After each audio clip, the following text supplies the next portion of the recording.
गायत्री मंत्र के साथ में आइए परम पूज्य गुरुदेव वंदे माता जी को एक बार नमन वंदन करते हुए जी कक्षा का शुभारंभ करते हैं।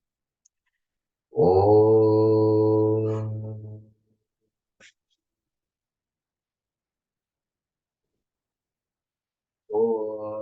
भूर्भुवः स्वः तत्सवितुर्वरेण्यं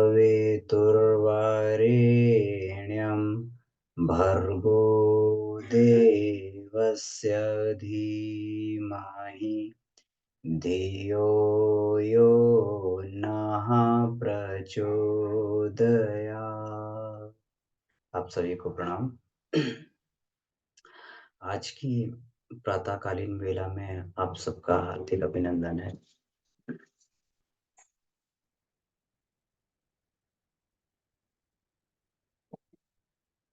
मनुष्य जब स्थूल से सूक्ष्म की तरफ बढ़ता है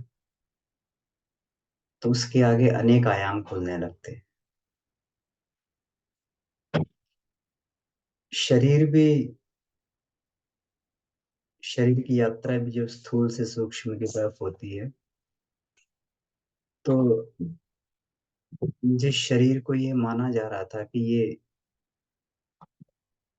थ्री डायमेंशन थ्री डायमेंशन में इसका एग्जिस्टेंस होता है, त्रिआयामी सृष्टि में। लेकिन चेतना का विस्तार होते होते यह शरीर के असंख्य डायमेंशन बन जाते हैं।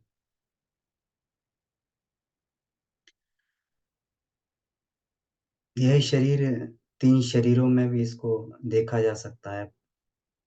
पंचकोशीय साधना के परिप्रेक्ष्य में बात किया जाए तो पांच शरीरों में भी देखा जा सकता है। कुंडलिनी जागरण के परिप्रेक्ष्य में बात की जाए तो इसको सप्त आयामी भी बोला जा सकता है। तो अभी तक गायत्री की पंचकोशीय साधना एवं उपलब्धियां, इस विषय पे हम लोगों ने सूक्ष्म शरीर पर गहन चिंतन मनन किया। फिर स्थूल शरीर पर, फिर सूक्ष्म शरीर पर गहन चिंतन मनन किया। और उसके बाद में यह तथ्य सामने आया कि सूक्ष्म शरीर की एक अपनी स्वतंत्र सत्ता है। कभी कभी व्यक्ति को वह स्वतंत्र सत्ता महसूस हो जाती है। तो आज का जो यह विषय है, आज का विषय पे हम लोग ये बात करने के लिए जा रहे हैं। परम पूज्य गुरुदेव ने जो इसमें दिया है,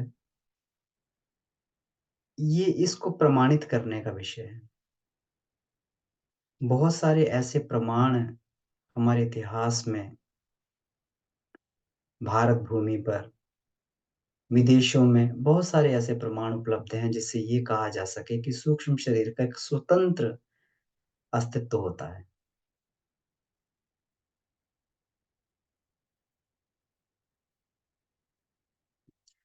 अगर इसको देखा जाए, शरीर को देखा जाए, इसके खोल को देखा जाए तो ऊपर का शरीर स्थूल काया बोला जाता है। सूक्ष्म शरीर जो है, ये हमारे शरीर की अदृश्य प्रवृत्तियों और शक्तियों के साथ में जुड़ा रहता है। और कारण शरीर ये ब्रह्मांड के साथ में, परब्रह्म के साथ में जुड़ा रहता है। ये सब शरीर कहीं ना कहीं जुड़े हुए हैं आपस में, एक स्रोत से जुड़े हुए हैं ये।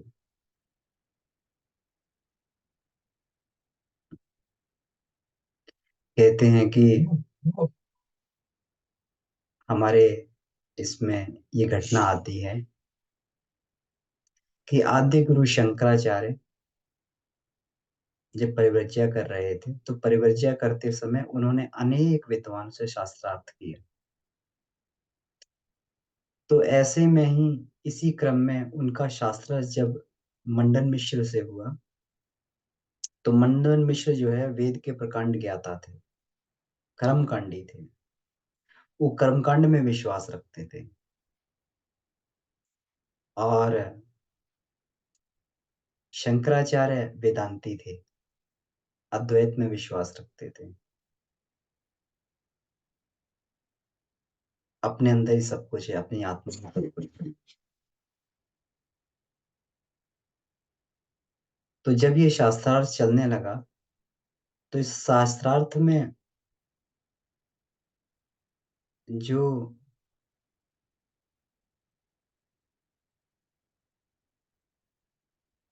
कि इस शास्त्रार्थ का ये कैसे पता लगेगा कि इसमें किसकी हार हुई, किसकी जीत हुई।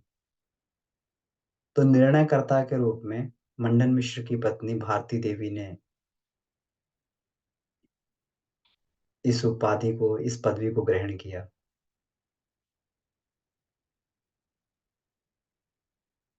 शास्त्रार्थ चलने लगा, दोनों में गहन शास्त्रार्थ हुआ, और एक स्टेज पर जाकर मंडन मिश्र जो है फिर हारने लगे शास्त्रार्थ में शंकराचार्य से।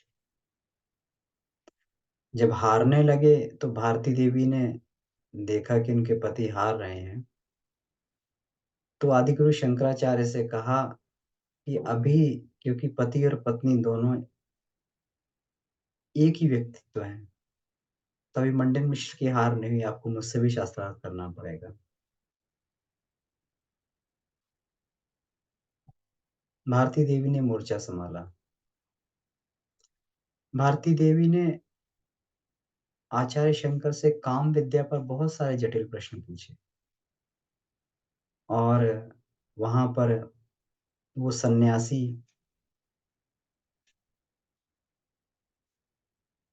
युवा सन्यासी, ब्रह्मचारी कहाँ से उसके उत्तर दे पाते। शंकराचार्य ने लेकिन हार स्वीकार नहीं की। उन्हें मंडन मिश्र जैसे प्रकांड विद्वान की सेवाओं का लाभ उठाना था। उन्होंने भारती देवी से समय मांगा, और उस समय में वे महिष्मति के राजा के शरीर में प्रविष्ट हो गए, मृत राजा के शरीर में, और सारी की सारी उन्होंने काम विद्या से जुड़ी हुई सारी गुत्थियों का समाधान प्राप्त किया, और फिर वापस अपने उस शरीर को त्याग करके आ गए। दोबारा शास्त्रार्थ हुआ, तो उस शास्त्रार्थ में उन्होंने भारती देवी के सारे प्रश्नों का समुचित उत्तर दिया। तो इस ये घटना प्रकट करती है कि अगर व्यक्ति सूक्ष्म शरीर को विकसित कर लेता है, तो केवल उसका अनुभव मात्र नहीं, अपने सूक्ष्म शरीर से वो किसी दूसरे के शरीर में प्रविष्ट करके उससे अपने इच्छानुसार कार्य करवा सकता है। एक और घटना जो है इसमें ये सुनने में आती है इतिहास में, कि महाराजा उपवर्ष के एक शिष्य थे देवदत्त। कहते हैं कि महाराजा उपवर्ष के 3 शिष्य थे, वरुरुचि, व्याडी और देवदत्त। वरुरुचि थे, ये बाद में चल के, इसको इनको कात्यायन भी बोला जाता है, ये बाद में चल के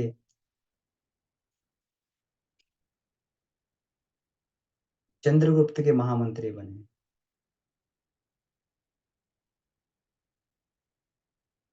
तो वरुरुचि व्याकरण के प्रकांड विद्वान थे, उन्होंने पाणिनि व्याकरण पर शोध किया। व्याडी भी व्याकरण के विद्वान थे। देवदत्त जो थे, वो योग विद्या के बहुत अच्छे जानकार थे। उन्हें प्रकाया प्रवेश तक की विद्या आती थी। एक बार 1 लाख स्वर्ण मुद्राओं के गुरु दक्षिणा के लालच से उन्होंने जो है ये किया कि पाटलिपुत्र के उस समय तत्कालीन राजा जो मृत्यु को प्राप्त हो चुके थे, महापद्मानंद। तो महापद्मानंद के शरीर में प्रविष्ट हो गए और वो महापद्मानंद जो है देवदत्त के रूप में जीवित हो गए। तो जहाँ पर सारी प्रजा में शोक समाया हुआ था, शोक छाया हुआ था, वहाँ पर एक खुशी की लहर आ गई।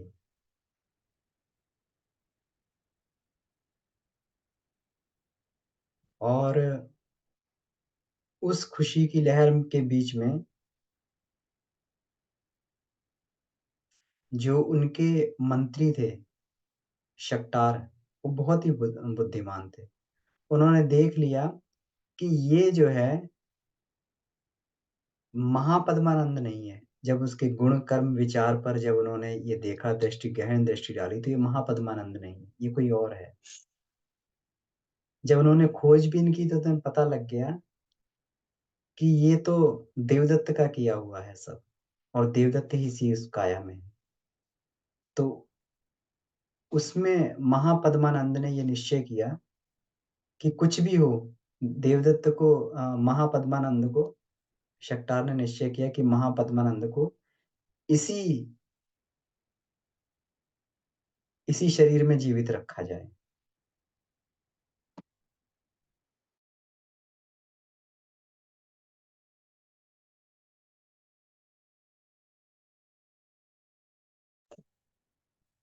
तो महापद्मानंद को इसी रूप में जीवित रखा जाए।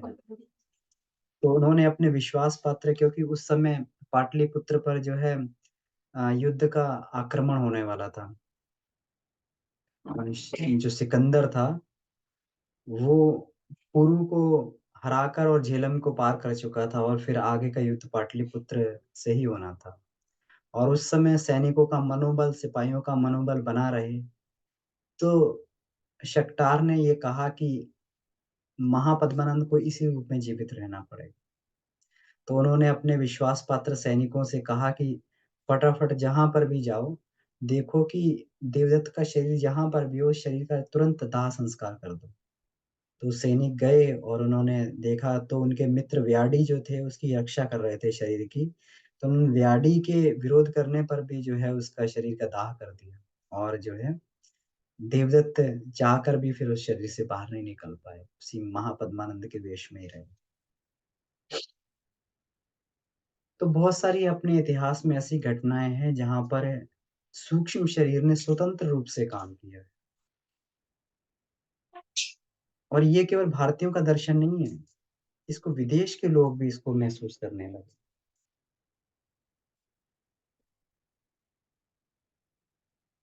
इसमें अब कहा जाता है कि गायत्री की जो योग साधना है, उच्च स्तरीय योग साधना है, उसका उद्देश्य सूक्ष्मता को विकसित करने का विज्ञान है। सूक्ष्मता को विकसित करने का विज्ञान है। ये परमात्म सत्ता से संबंध जोड़ने, आत्मानुभूति का सुनिश्चित साधन है। परमात्मा से संबंध जोड़ने सुनिश्चित साधन है, इसमें गुरुदेव ने बताया सुनिश्चित साधन है ये।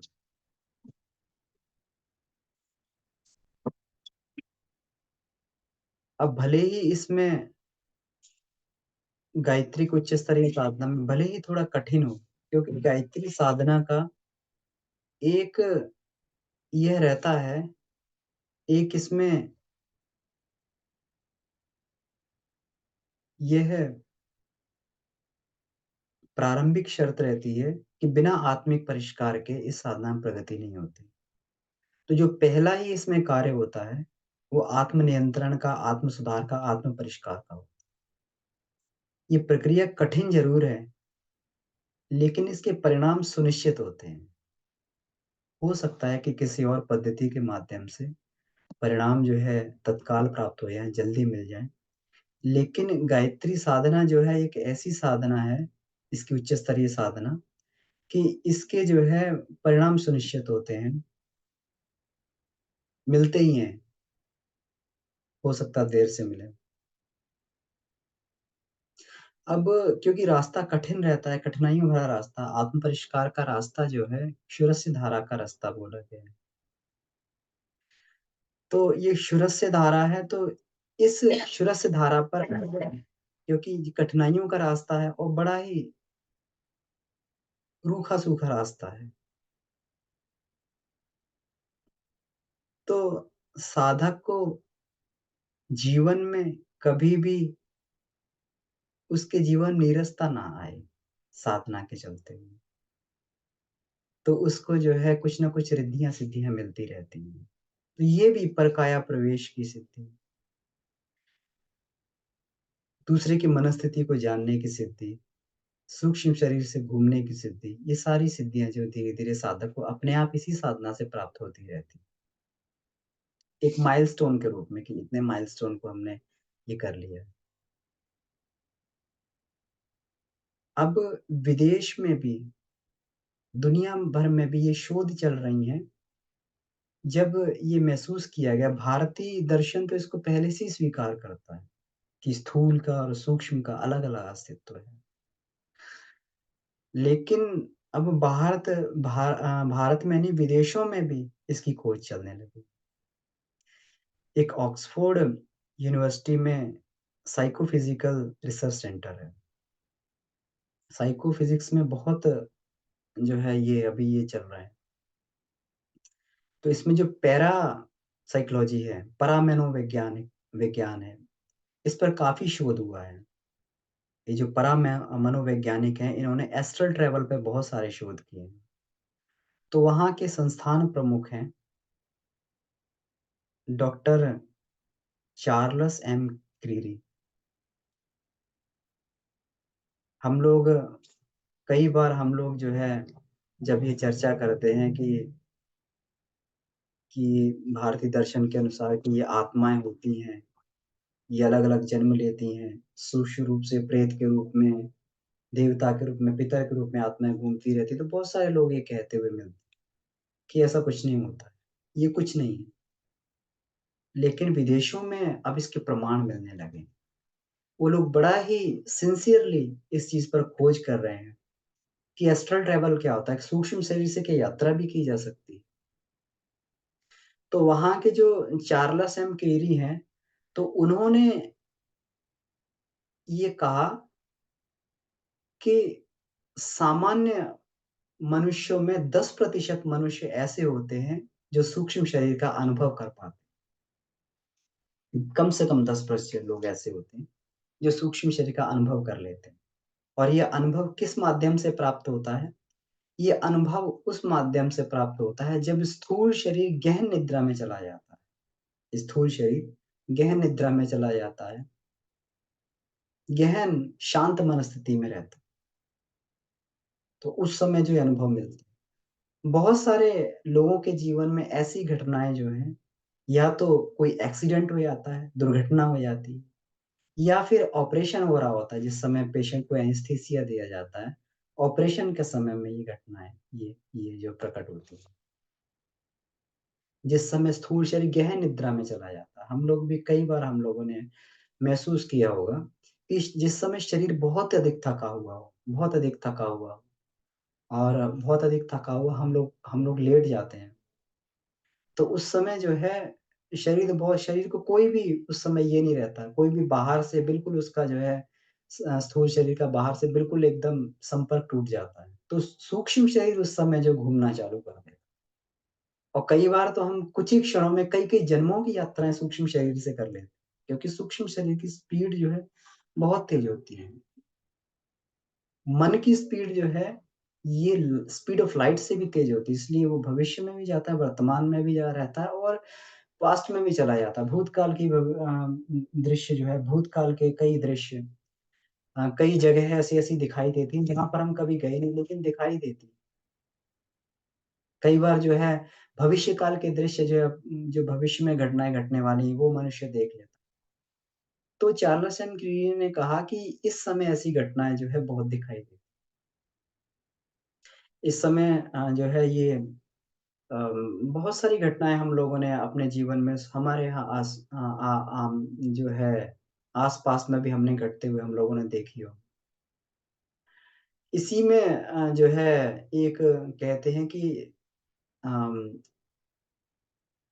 अर्नेस्ट हेमिंग्वे हुए हैं, विश्वविख्यात लेखक हैं अर्नेस्ट हेमिंग्वे। उन्होंने जो है फेयरवेल टू आर्म्स एक पुस्तक लिखी है। फेयरवेल टू आर्म्स में उन्होंने जो है बहुत सारे ऐसे प्रमाण दिए हैं कि जिसमें शल्य चिकित्सा होते समय उसमें जो है द्वितीय विश्व युद्ध के समय में ये सैनिकों की स्थिति पर उन्होंने इसमें बहुत सारी घटनाएँ दी हैं कि शल्य चिकित्सा होते समय ये वो था, शल्य चिकित्सा होते समय ये दिखाई दिया।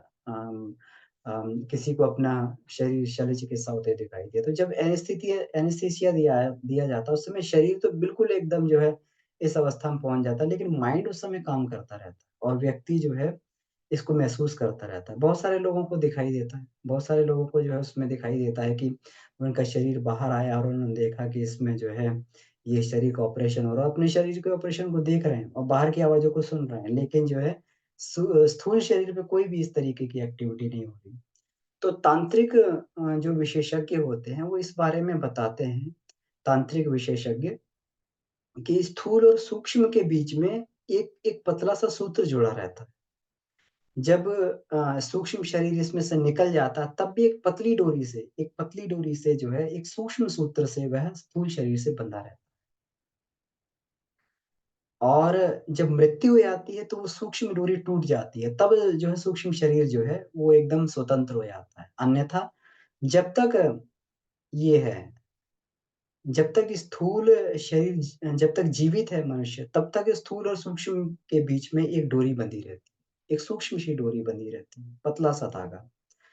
इसी के कारण हम लोग स्वप्न तो देखते हैं, इधर-उधर लोकों में घूमते भी हैं, लेकिन हम लोग स्थूल से स्वतंत्र नहीं हो पाते, दोबारा जो अपने शरीर में लौट आते हैं।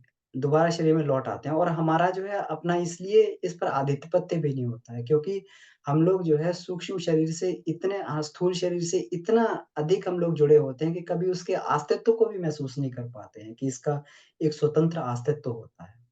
लेकिन योगी लोग जब ये योग साधनाएँ करते हैं, योग साधना के माध्यम से, चाहे वो शिथिलीकरण की साधना हो, चाहे वो जो है ये इसकी जो है योग निद्रा की साधना हो, चाहे वो इसमें आत्मानुभूति योग की साधना हो, तो उसमें सूक्ष्म शरीर को अभ्यास पूर्वक पृथक करने का अभ्यास किया जाता है और पृथक करने के अभ्यास से फिर व्यक्ति जो है सूक्ष्म शरीर से, क्योंकि उसके साथ में कहीं कोई बाध्यता, कहीं कोई कुछ नहीं होता।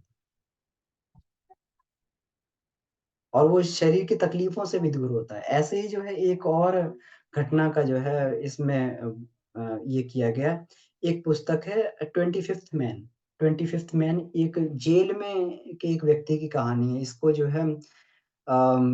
है एड मोरेल एक फ़ेमस राइटर हुए हैं। एड मोरेल के फ़ेमस राइटर जो हुए हैं, उन्होंने अपनी पुस्तक 25th मैन में उन्होंने लिखा हुआ है कि एक जेल का कैदी ऐसा ही था कि उसको जो है जेल में बहुत भीषण उसको यंत्रणाएँ दी जाती। तो भीषण यंत्रणाएँ दी जाती थी, तो भीषण यंत्रणाएँ देते समय जो है उसने एक अभ्यास के द्वारा एक अपने अंदर ऐसी क्षमता विकसित कर ली थी कि वो जो है उस समय यातना देते समय वो क्या करता था, वो अपने अपने सूक्ष्म शरीर से बाहर, अपने स्थूल शरीर से बाहर चला जाता और जेल के बाहर घूमता रहता। और जैसे ही जो है वो उसका जो है ये खत्म होता था प्रोसेस, दोबारा जो अपने स्थूल शरीर में लौटा। तो ये उन्होंने 25th मैन में जो है इस घटना का वर्णन किया। तो इसमें यही बताया गया कि जो व्यक्ति स्वतंत्र इसको जो अधिकार कर लेता है इस पर, तो वो कभी भी स्वेच्छा से अपने शरीर से बाहर जा सकता है और स्वेच्छा से अपने शरीर में अंदर प्रवेश कर सकता है। इसमें बहुत सारे उदाहरण हम लोग देखते भी हैं कि मतलब जैसे ऑपरेशन करते समय एक एक जो है उदाहरण जो है ये ये हमारी पत्नी ने ही हमें बताया कि जब एक बार उनका ऑपरेशन हो रहा था ऑपरेशन थिएटर में। तो ऑपरेशन थिएटर में उनका ऑपरेशन हो रहा था, तो एनेस्थीसिया दिए जाने के बाद में जब डॉक्टर ने ये किया तो धीरे-धीरे मतलब चारों तरफ जो है उनके ये आने लगा। चारों तरफ जो है जितने भी इक्विपमेंट्स थे आस-पास में सब सफ़ेद रंग में बदलने लगे। सफ़ेद रंग में बदलने लगे, आस-पास में जितना भी ये था चाहे वो लाइट थी, चाहे वो जो है इक्विपमेंट थे, चाहे कुछ भी था, सब कुछ धीरे-धीरे सफ़ेद होने लगा। और सफ़ेद होने के साथ में बिल्कुल एकदम धीरे-धीरे करके सबका एक्सिस्टेंस खत्म होके पूरा का पूरा एक सफ़ेद चारों तरफ श्वेत दृश्य दिखाई देने लगा। चारों तरफ एकदम श्वेत प्रकाश था, जिसको हिरण्यगर्भ कहते हैं ना कि सूर्य जब उदय हो जाए, कोटि-कोटि सूर्य उदय हो जाए तो इतना प्रकाश जो है चारों तरफ दिखाई दे रहा था। लेकिन फिर उनका कहना था कि एकदम जैसे अपनी बेटी की याद आई, तो तुरंत जो है वो ये कि ये मैं कहाँ पे आ गई? तो तुरंत जो है अपने उसमें स्थूल शरीर में दोबारा वापस आ गई। तो ऐसे ही ये जो है एक हम लोग जो है ये एक बोध से एक जीव अपने जीव बोध से हम लोग जो है स्थूल शरीर से जुड़े रहते हैं और जो योगी लोग जो है इस बोध को से मुक्त हो जाते हैं, इस जो है बंधन से मुक्त हो जाते हैं, तो वो कभी भी जो है स्थूल शरीर में लेकिन अनायास ही बहुत सारी चीज़ें जो है सामान्य लोगों को भी ऐसी बहुत सारी चीज़ें, बहुत सारे घटनाक्रम इसमें दिखाई देने लगते हैं, जिससे प्रमाणित होता है कि सूक्ष्म शरीर की अलग एक्जिस्टेंस है। सामान्य स्तर पे क्या है कि ये दोनों जो है बड़ा ही इक्विलिब्रियम स्टेट में रहते हैं, ऐक्य स्थिति में रहते हैं, जिसको ऐक्य स्थिति बोला जाता है, एक ही उस पर रहते हैं। तो हम लोग महसूस नहीं कर पाते कि हमारा स्थूल शरीर अलग है और सूक्ष्म शरीर अलग है। और सामंजस्य उसमें उसमें इतना रहता है। लेकिन कभी-कभी जब ये दोनों की क्रियाएँ प्रक्रिया अलग होती हैं, तो उसको जैसे हम लोग ये इसमें गुरुदेव ने लिखा भी है कि मनुष्य जब हमेशा जो है 4 स्थितियों में रहता है। 4 स्थितियों में से किन्हीं न किन्हीं एक स्थिति में रहता है, जिसको हम लोग जागृत अवस्था बोलते हैं, सुषुप्तावस्था बोलते हैं, स्वप्नावस्था बोलते हैं, तुरीय अवस्था बोलते हैं। तो सुषुप्तावस्था में शरीर सोता है और जो है ये स्थूल शरीर सो जाता है, सूक्ष्म शरीर इसमें जो मन जागता रहता है और वो भ्रमण करता रहता है इधर-उधर। तो उस समय जो इसकी एक्जिस्टेंस अलग-अलग होती है, तब हमें लगता है कि हम स्वप्न से ये सब कुछ अपना इसमें देख रहे हैं।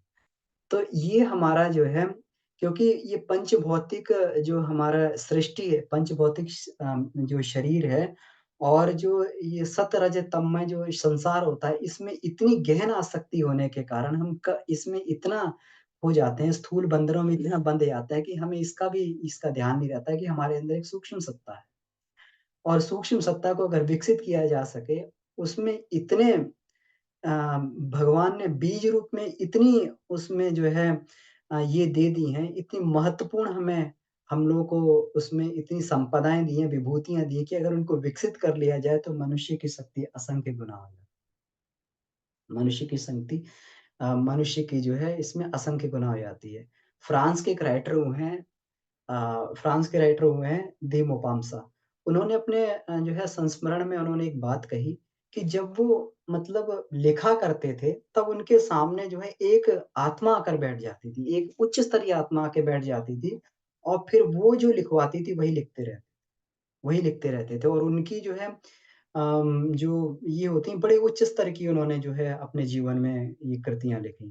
तो उन्होंने पूरा का पूरा श्रेय दिया कि कोई उच्च स्तरीय आत्मा उनके सामने आकर बैठ जाती थी और वो जो है ये करती रहती थी। वो जो है ना गाइड करती थी उसी हिसाब से जो है वो लिखते रहते थे। परम पूज्य गुरुदेव भी कहते थे, परम पूज्य गुरुदेव के पास में एक व्यक्ति गया तो तो उन्होंने कहा कि गुरुदेव मैं जो है मैं 3 विषयों में एमए पास हूँ, मैं 3 विषयों में एमए पास हूँ।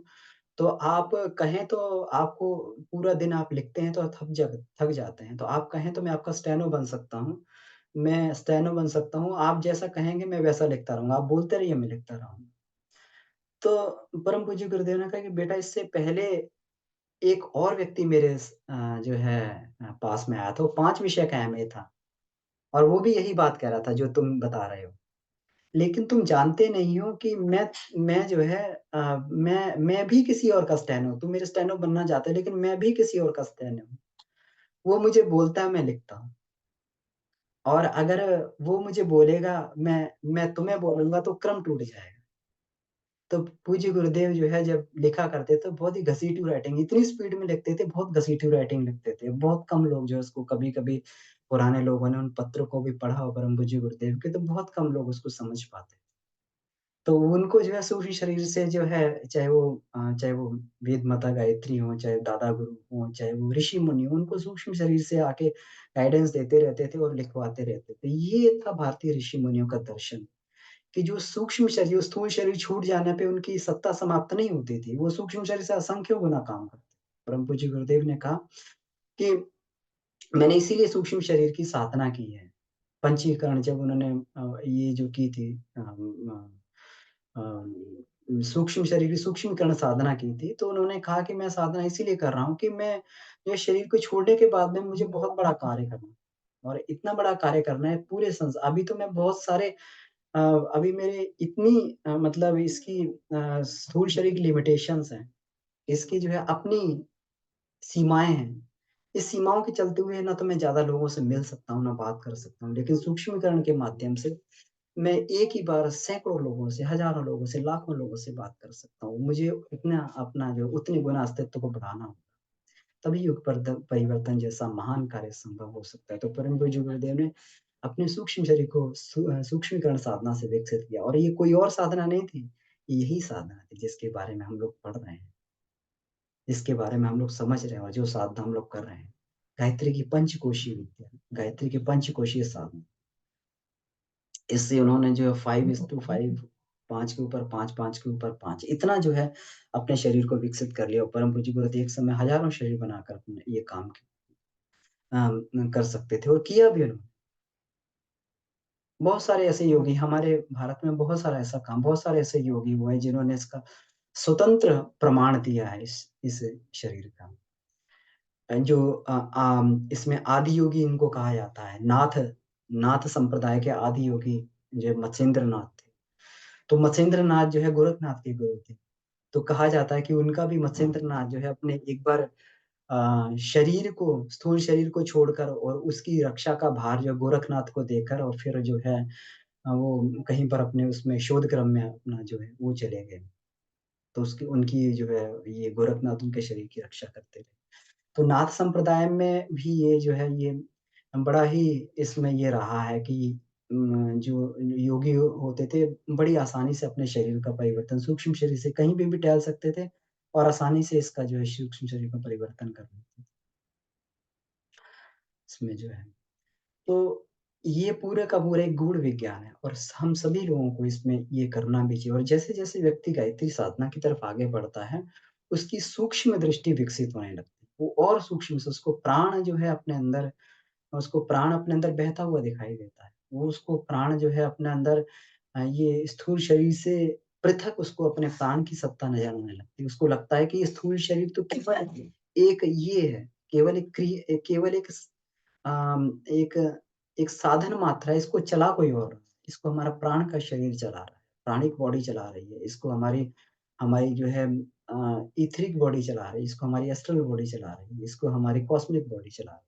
तो जैसे-जैसे जो उसकी ये विकसित होती हैं, तो धीरे-धीरे उसकी ईथरिक बॉडी का उसको अपने प्राणात्मक शरीर का अनुभव होने लगता है कि प्राण को देखने लगता है कि ये प्राण का कब जो है इस प्राण की जब कब किस समय क्या क्रिया चलती है, तो शरीर में ये अमुक-अमुक क्रियाएँ, अमुक-अमुक परिणाम शरीर में आने लगते हैं। उसकी एस्ट्रल बॉडी जो है उसकी ये विकसित होने लगती है। एस्ट्रल बॉडी विकसित होते ही जो उसको लगने लगता है कि मेरे मन में क्या विचार आता है, तो मेरा प्राण किस तरफ भागने लगता है। और प्राण किस तरफ भागता है तो शरीर कैसे-कैसे उसका क्रियाकलाप करने लगता है। मनुष्य में कौन-कौन से हार्मोन का सेक्रेशंस उसमें उस समय चालू हो जाता है। केवल विचार आने से हार्मोन का सेक्रेशन चालू होता है, शरीर वो करने के लिए बाध्य हो जाता है।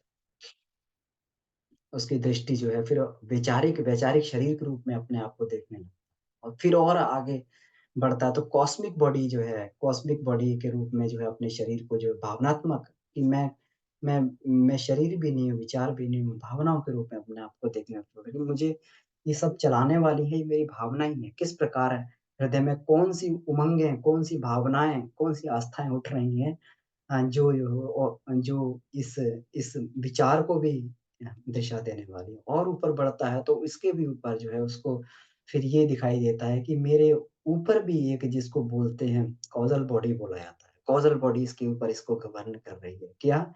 मेरा आनंदमय शरीर, मेरी आनंदमय शरीर, मेरे आनंद की प्रवृत्तियाँ, मेरा मेरा असली अस्तित्व जो आनंद से, रस से सराबोर है, वही भावनाएँ पैदा करने वाला, उमंगें पैदा करना है, वही विचार पैदा करने वाला है। तो धीरे-धीरे जब ये दृष्टि उसकी विकसित होती हुई चली आती है, उसके शरीर विकसित होते हुए चले आते हैं और हर एक सत्ता को तब जो है व्यक्ति इनको विकसित करके और 5 अलग सत्ताओं से, स्थूल शरीर से अलग और इथरिक बॉडी से अलग और जो है ये एस्ट्रल बॉडी से अलग-अलग काम लेने लगता है। अलग अलग जो है उसका इससे काम लेने लगता है, उसका अस्तित्व 5 गुना हो जाता है। 5 समय एक ही पांचों शरीरों से जो है 5 जगह पर 5 अलग अलग काम कर सकते हैं। ये सूक्ष्मता का विज्ञान है। इसको गुरुदेव ने एक ये बताया है कि एक निश्चित एक विज्ञान है जिसके माध्यम से व्यक्ति इस इस मार्ग में आगे बढ़ सकता है।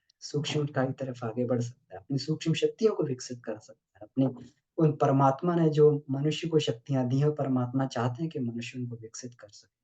उनको विकसित करे तो उनको विकसित कर सकता है इस पे चल के और अपनी जिस जिसके लिए जो पल-पल पर जो उसको ये महसूस करता है कि मेरे पास कुछ नहीं है, मेरे पास मैं बहुत दरिद्र हूँ, बहुत गरीब हूँ। तो जो है इतनी शक्तियों का स्वामी बनकर अपने अपने जो है भगवान के राजकुमार होने का जो है एक अनुभव वह व्यक्ति कर सकता है, जीवन को प्रसन्नता से जी सकता है, विभूतियों के साथ।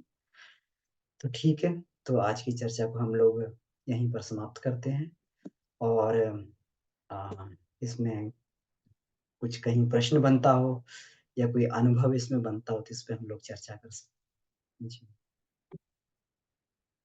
प्रणाम भाई साहब। जी, डॉक्टर साहब प्रणाम। मेरा इसी में है, जैसे आपने अपना मैडम का अनुभव सुनाया कि ऑपरेशन टेबल में थी तो उनको अनुभव हुआ कि जो है सूक्ष्म शरीर स्थूल शरीर से बाहर हो रहा है। इस तरह से मेरे अनुभव बहुत सारे रहे हैं सारी जिंदगी में। मुझे एक याद आता है, जब मैं बहुत छोटा था, 10-12 वर्ष का था, तो काफी वजन वाली एक चीज मैं अपने कंधे पर सिर पे लेके चल रहा था, थोड़ी ऊंचाई पे। मेरे घुटने पे थोड़ी सी चोट लगी, इस टकराया मैं और वहीं मैं गिर गया। उसके बाद मैं थोड़ी देर में पड़ा रहा हूँगा, उसके बाद मुझे होश आया तो मैं चल पड़ा। तो ऐसे ही कई बार इस तरह के अनुभव हुए हैं कि ये मर्म स्थानों में जब चोट लगती है इंसान के घुटने में, कोई मर्म स्थान रहा होगा जहां भी चोट लगती है, तो उस समय इस तरह के अनुभव हो सकते हैं कि सूक्ष्म शरीर जो है अपने शरीर से स्थूल से अलग हो जाता है और बाद में वो आकर के नॉर्मल स्थिति में आदमी आ जाता है।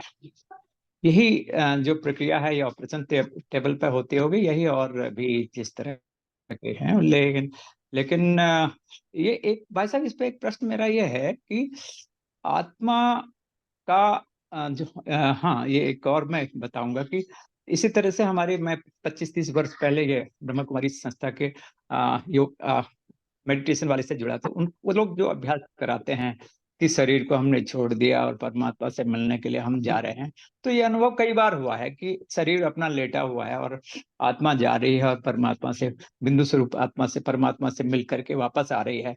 ये अनुभव भी कई बार हुआ है। तो ये मैं कह रहा हूँ कि ये भी वो आत्मा और का ही जाना है, शरीर से दूर हट के जाना है, या ये सूक्ष्म शरीर और आत्मा में कोई विशेष अंतर है, या ये सिनोनिमस ही है? ये थोड़ा सा इसमें जिज्ञासा थी जानने की आपसे। बहुत बहुत धन्यवाद, प्रणाम। जी, जी, जी। डॉक्टर साहब आपके अनुभव निश्चय ही हमारे लिए जो है ये इसमें ज्ञानवर्धक रहते हैं कि जो चीज़ कही गई है तो उसमें जो है प्रमाण भी प्राप्त हो जाते हैं। आपका बहुत लंबा अनुभव है इस विषय में। वास्तव में बिल्कुल हम लोग जो है ये आत्मा ही ये ट्रैवल करती है। तो ये अब उसमें ये है कि जैसे परम पूज्य गुरुदेव ने इसमें बताया है कि इसमें आत्मानुभूति योग में, तो आत्मानुभूति योग में हम लोग आत्मा को ही अलग सत्ता के रूप में अनुभव करते हैं।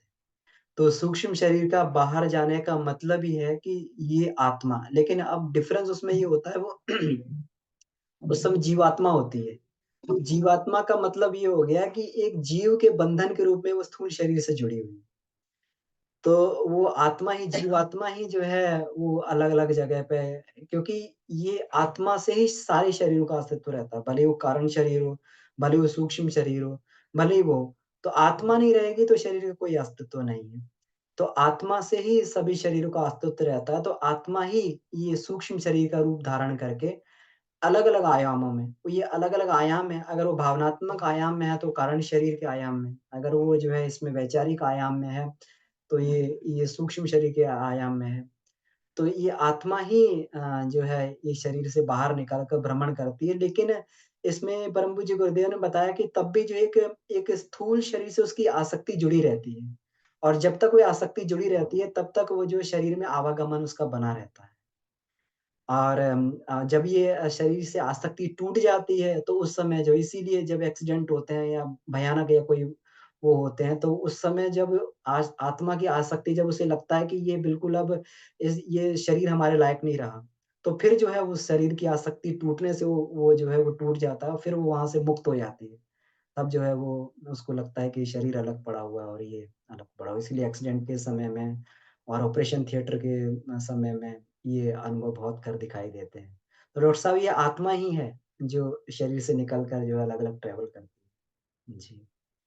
और हम लोग ये इसी की प्रैक्टिस करते हैं। इसीलिए मैं क्या हूँ पुस्तक में परम पूज्य गुरुदेव ने कहा कि अपनी सत्ता को महसूस करने के लिए हमें ये बार-बार बोध करना पड़ेगा कि हम अलग हैं और हमारी आत्मा अलग है। जी भाई साहब जी, बहुत बहुत धन्यवाद। प्रणाम। प्रणाम भाई साहब। मेरा जी, भी जी, एक ऐसा प्रश्न बोलिए। है। बड़ा ही आनंददायक, बहुत ही गूढ़ विषय चल रहा है। तो ये हम लोगों का भी एक्सपीरियंस, गुरुदेव जो है सूक्ष्म रूप से आके जो जब उनको काम कराना होता है ना, ये मेरा ऐसा एक्सपीरियंस है। वो छोटे छोटे आर्टिकल साहित्य के माध्यम से पत्र पत्रिकाओं में, मतलब ये वैज्ञानिक अध्यात्मवाद या सब हर चीज का एक वैज्ञानिक वो पक्ष के लिए उन्होंने आर्टिकल्स लिखवाए। 2-2:30 बजे रात को एकदम मेरी नींद खुलती है और वो लिख के और फिर मैं सो जाती, और सुबह लगता है ये विचार कहाँ से आए और ये शब्द कहाँ से आए, हमें तो पता ही नहीं थे। तो वो जी। फिर मैंने कहा अच्छा तो ये है। और ऐसे जब भी कुछ काम उन्हें कराना होता है तो ऐसे यही सब होता है, जैसे हम कुछ ढूंढ रहे हैं, कोई पुस्तक आएगी, उसका पेज खुल जाएगा और वो करके, मतलब वो सब कुछ कराते हैं ऐसा। ये सब हम लोगों के अनुभव हैं। 2:30 बजे रात को ही कई दिनों तक ये क्रम चला, मतलब इसमें पत्र पत्रिकाओं में लिखने का, और वो आइए अपने राष्ट्र धर्म का निर्वाह करें, ऐसे ऐसे आर्टिकल्स। और मुझे लगता था ये कहाँ से आ गए, मुझे तो कुछ ये शब्द भी नहीं पता थे। तो ये फिर समझ में आया कि ये सब, और जो लोग अखंड ज्योति और ये इसका संपादन करते हैं ना, युग्मवाणी योजना, वो लोग भी बताते हैं कि वो एक कमरे में बंद होके लिखते हैं और फिर अदृश्य प्रवाह ऊपर से आता है और फिर वो जो भी लिखना होता है वो सब, क्योंकि ऐसे ऐसे आर्टिकल्स आते हैं कई बार तो। और दूसरा ये कि गुरुदेव, कुछ लोगों ने लिखा है अपना एक्सपीरियंस कि गुरुदेव भी ये सब अपने सूक्ष्म शरीर से यात्रा करते थे। तो एक बार तो वो एक भाई थे, उनको कहा उन्होंने कि तुम ये दरवाजे के बाहर बैठो और ये बिल्कुल लॉक कर देना, किसी को आने नहीं देना। उन्होंने वो दरवाजे की दरार से देखा, वो प्रकाश शरीर में गुरुदेव उठे, उनका शरीर वहीं पे था। और वो तब तक कोई आ गए कि कहने लगे कि नहीं नहीं, मुझे बहुत अर्जेंट गुरुदेव से मिलना है, बड़ी मुश्किल से उनको कर। तो गुरुदेव जब ये करते थे तो माता जी उनके शरीर की रक्षा करती थी, जो माता जी करती थी तो गुरुदेव रक्षा करते थे। तो कुछ लोगों ने देखा भी है इसको, और वो सूक्ष्म रूप से। और ये जो नीलम बहन जी तो एस्ट्रल ट्रेवल भी कराई, मतलब आउट ऑफ बॉडी एक्सपीरियंस और एस्ट्रल ट्रेवल इसी को आजकल कहा गया है। इसके कोर्सेज भी कराए जा रहे हैं, उनको सिखाया भी जा रहा है। तो ये बड़ी गूढ़ विद्याएं हैं। और ये आउट ऑफ बॉडी एक्सपीरियंस, जैसे कुछ लोग मृत हो गए, फिर उनको बताया गया कि थोड़े दिन बाद वो जीवित, थोड़े देर बाद जीवित हो गए, तो ये सब वही चीज होती होगी ना। जब तक वो सिल्वर कॉर्ड कहते हैं, वो जब तक वो धागा नहीं कटा होता सूक्ष्म वाला, वो जो डोर है, तब तक तो वो जुड़ी रहती है। अदरवाइज अगर वो कॉर्ड कट गई, तो ये अथर्वणी चिकित्सा के निष्णात हैं गुरुदेव तो, हैं, हम तो है ही समझते हैं। तो उन्होंने इसी तरह कई लोगों को जीवित किया कि उन्होंने उसको फिर से अथर्वणी चिकित्सा से उनके प्राण को वापस ला दिया। व्यान प्राण जो है वो लास्ट में निकलता है कहा गया है। तो उसको वापस से फिर वो जीवित हो गए। ऐसे अपने यहाँ शांति कुंज में बहुत लोग हैं जिनको उन्होंने वापस जीवित कर दिया था। तो ये सब चीजें ही होती होंगी, हैं, है ना भाई साहब? बिल्कुल, जी बिल्कुल प्रणाम। बिल्कुल एकदम जो है यही होता है। तो उसमें गुरुदेव ने बहुत सारे लोगों को जीवन दान दिया, तो उनका पुण्य भी था, पुण्य को उन्होंने अपना कन्वर्ट करके उसकी लाइफ को और बढ़ा दिया और आत्मा को वापस शरीर में बुला दिया। तो ये जो है वो गुरुदेव की कमांड थी। और आपने बिल्कुल ये सही कहा कि हम बहुत सारी चीज़ें जो है गुरुदेव सशरीर नहीं है, लेकिन बहुत सारी चीज़ें जो है उसके लिए शरीर के माध्यम की आवश्यकता पड़ती है। तो किसी को भी वो हम सब लोगों के शरीर में जो है किसी भी के भी शरीर का प्रयोग कर लेते हैं। तो वास्तविक रूप से हम लोग को यही बोलना चाहिए कि ये गुरुदेव ही हम लोगों के शरीर का प्रयोग करते हैं और अलग-अलग अपने काम करवा देते हैं। जी। जी, बिल्कुल आपके बहुत अच्छे अनुभव हैं, बहुत उन्होंने अच्छा लिखा भी है। रिसर्च वर्क हाँ, भी है उन्होंने आपका। लिखा भी है। जी, कई आर्टिकल्स भी हैं और कई उनके वीडियो भी हैं। उसमें वो कहते हैं कि मैं तुम लोगों के सिर पर सवार होके अपना काम कराऊंगा। है, तुम लोगों की बिल्कुल। बुद्धि को कंट्रोल में कर लूंगा। वीडियो भी देखा था बिल्कुल। मैंने और लिख के भी गए हैं वो। तो हम लोग हाँ। सब बड़े सौभाग्यशाली हैं, चाहे आप हैं, सबके माध्यम से कुछ ना कुछ हो रहा है। चाहे वो गिलहरी से हो, चाहे रीछ वानर, कुछ भी हो, पर ये बिल्कुल ही मतलब बहुत गूढ़ विषय है, सबकी समझ से परे हैं। पर बड़ा आनंद आ रहा है। धन्यवाद जी भाई साहब जी जी जी, आपका भी आपका। बहुत बहुत धन्यवाद डॉक्टर साहब। जी जी जी। हर्षा दीदी।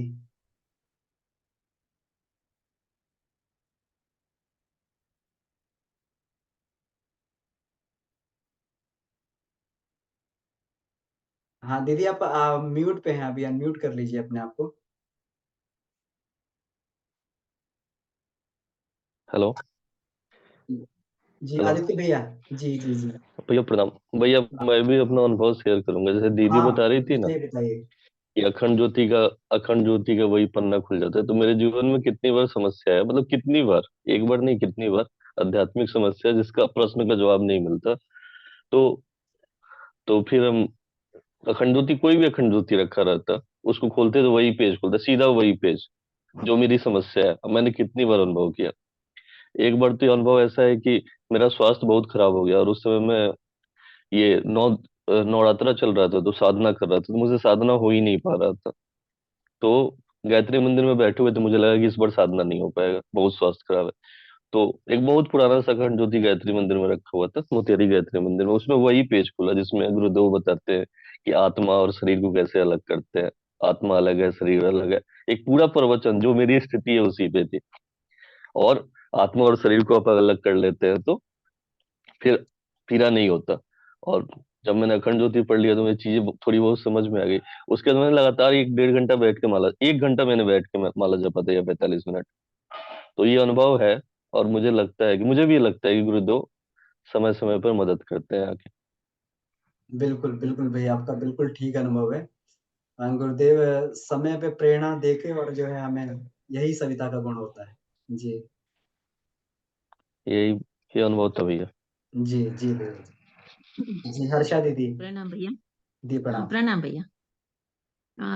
एक तो मेरा एक एक्सपीरियंस रहा कि मैं एक उपनिषद में कुछ 4-5 2-3 लाइनें थी, कितनी बार पढ़ा, 4-5-6 बार पढ़ा, समझ में ही नहीं आ रहा था। सोचा कि कल पूछूंगी बाबूजी से या फिर देखती हूँ। उठ के ही जैसे पढ़ा वो समझ में आ गया अपने आप ही कि क्या लिखा। इतना सोच रही थी कितना आसान था, ये इतना क्यों समझ में नहीं आ रहा था, तो पूछने की आवश्यकता नहीं रही। तो कोई जी सत्ता ही थी जो मुझे समझा कर गई। और ये एक्सपीरियंस, और दूसरा जो आज सूक्ष्म शरीर का जो बोले उससे रिलेटेड शायद कुछ रहेगा। तो जो मेरे सामने एक बड़ी सी विंडो है, मैं बैठी हूँ जहाँ पे, तो सामने बड़ी सी विंडो है।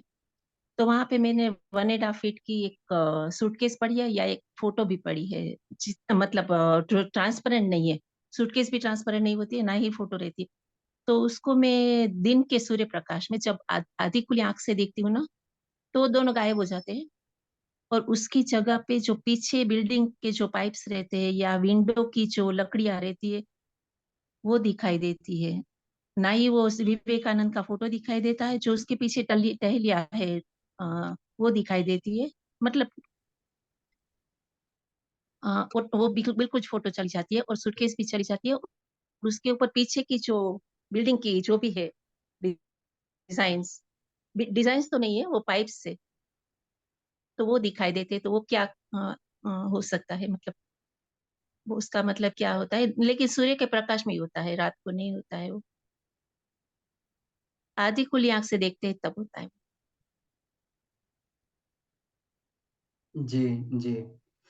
तो उसमें बहुत सारी चीजें हैं, उसमें कई फैक्टर्स होते हैं। अब ये डिपेंड करता है कि कौन सा फैक्टर हमें प्रभावित कर रहा है। एक तो ये होता है कि कभी हम लोग गहन त्राटक एक चीज पे करते हैं, तो गहन त्राटक करने से भी आसपास की चीजें गायब हो जाती हैं, और जो है केवल एक ही चीज पे हमारा जो फोकस रह जाता है, हमें कुछ दिखाई नहीं देता आसपास में। वो चीजें जो पारदर्शी लगने लगती हैं। और दूसरा फैक्टर ये होता है कि हम लोग जब ये करने लगते हैं, साधना करते हैं, तो सूक्ष्म शरीर पर जब हमारी कमांड हो जाती है, तो उस समय जो स्थूल चीज़ों पे अधिकार हो जाता है, तो फिर पारदर्शी दृष्टि मिल जाती है, दीवार के पार भी व्यक्ति देख सकता है। जैसे अभी स्थूल शरीर जो है, वो दीवार के पार की बातों को नहीं सुन सकता। ना तो वो जो है दीवार के पार देख सकता है। लेकिन जब ये सूक्ष्म इंद्रियाँ विकसित हो जाती हैं, तो दीवार के पार भी जो है उसको दृष्टि से देखा जा सकता है कि क्या हो रहा है इसके बाद में। या फिर जो है वो चीज़ें जो है जो 20 से 20,000 जो फ्रीक्वेंसी से परे होती हैं, उस उन ध्वनियों को भी व्यक्ति सुनने लगता है। जिसको अपन जो है ये कहते हैं इसको जो है वो चीज़ें जो सूक्ष्म सूक्ष्म रूप में जो व्याप्त होती है, उन चीज़ों को देखने लगता है। तो अतीन्द्रिय क्षमताएँ बोलते हैं जिसे। तो ऐसे करके ये सूक्ष्म शरीर के परिष्कार का ही परम पूज्य गुरुदेव खुद कहा करते थे, जब पहली बार वो गए थे, तो उस समय जो है बड़े धुंधले चित्र दिखाई दे रहे थे उनको ऋषियों के, क्योंकि सूक्ष्म शरीर से थे। लेकिन जैसे उन्होंने सूक्ष्म शरीर की साधना की, दोबारा हिमालय यात्रा में गए, तो उनके शरीर जो क्लियर-क्लियर उन्हें दिखाई देने लगे। बिल्कुल साफ-साफ उनके शरीर दिखाई दे रहे थे, ऐसे-वैसे। तो ये अपनी-अपनी साधना पे निर्भर करता है दीदी। जैसे-जैसे साधना बढ़ती है, वैसे-वैसे व्यक्ति जो है, इसमें और ज़्यादा जो है सूक्ष्मता की तरफ बढ़ने लगता है। जी। उसको विकसित कैसे किया जाए?